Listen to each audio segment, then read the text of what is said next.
भारत का एक ऐसा शहर जिसका नाम शायद ही किसी ने ना सुना हो, कोटा। आईआईटी की पढ़ाई का हब, लेकिन इसके अलावा कोटा कई राज भी अपने भीतर छुपाए हुए हैं। यहाँ एक ऐसा पैलेस है जिसे लोग भूतिया मानते हैं, ब्रिज राज भवन पैलेस। करीब 200 साल पुराना यह महल अब एक होटल के रूप में इस्तेमाल होता है। देखने में जितना खूबसूरत और शानदार, उतनी ही खौफनाक इसकी कहानी है। पर कोटा में पढ़ रहे मोहन को इसका ज़रा भी अंदाज़ा नहीं था। वह एक हिस्ट्री का छात्र था और अपने प्रोजेक्ट के लिए उसे 3 हेरिटेज बिल्डिंग्स पर रिसर्च करनी थी। इनमें से एक उसने चुना ब्रिज राज भवन पैलेस। यही चुनाव उसकी ज़िंदगी का सबसे बड़ा डर बनने वाला था। रिसर्च के लिए विशेष परमिशन लेकर एक शाम मोहन अपने दोस्त और प्रोजेक्ट पार्टनर शिखा के साथ ब्रिज पर राज भवन पहुंचा। हालांकि कोटा में ही रहने वाले एक दोस्त ने उसे चेतावनी दी कि यह पैलेस भूतिया है और रात से पहले यहाँ से निकल जाना चाहिए, लेकिन मोहन इन बातों पर यकीन ही नहीं करता था। जब दोनों पैलेस पहुँचे तो उन्हें महल बिल्कुल सामान्य लगा। पत्थर की दीवारें, बड़े बड़े गार्डन और सुंदर नक्काशियाँ। रिसर्च में खोए हुए उन्हें पता ही नहीं चला कि रात कब हो गई। वे पैलेस से बस निकलने ही वाले थे कि अचानक मोहन ने एक ठंडी हवा का झोंका महसूस किया। वह ठिठक गया और सामने के बंद कमरे की ओर देखने लगा। उसे ऐसा महसूस हुआ कि कमरे के अंदर कोई बैठा है और रो रहा है। जब उसने शिखा की ओर देखा तो वह गायब थी। मोहन के रोंगटे खड़े हो गए। उसने शिखा को पुकारा, पर पैलेस में उसकी आवाज़ गूंज कर लौट आई। अब कमरे के भीतर से आ रही आवाज़ और तेज हो गई। डरते डरते मोहन दरवाजे के पास गया। दरवाजे पर ताला लगा हुआ था, फिर भी मोहन ने खिड़की से झांकने की कोशिश की। अंदर उसे कोई दिखाई नहीं दे रहा था, पर तभी अचानक वह बंद दरवाज़ा अपने आप खुल गया।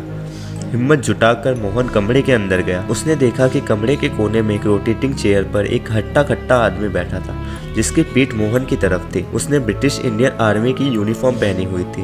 मोहन ने आवाज़ लगाई, पर वह आदमी बिना जवाब दिए रोता रहा। जब मोहन ने उसके कंधे पर हाथ रखा तो उसका हाथ उस आदमी के शरीर के आर पार हो गया। अचानक वह आदमी अपनी पूरी गर्दन घुमाकर मोहन की ओर देखने लगा।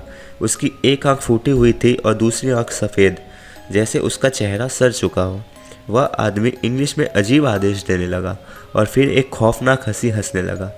यह सब देखकर मोहन के होश उड़ गए। वह दरवाजे की ओर भागा, लेकिन दरवाज़ा अब बंद हो चुका था। वह आदमी अब मोहन के ठीक सामने खड़ा था, हाथ में राइफल लिए हुए। मोहन की सांसें अटक गई।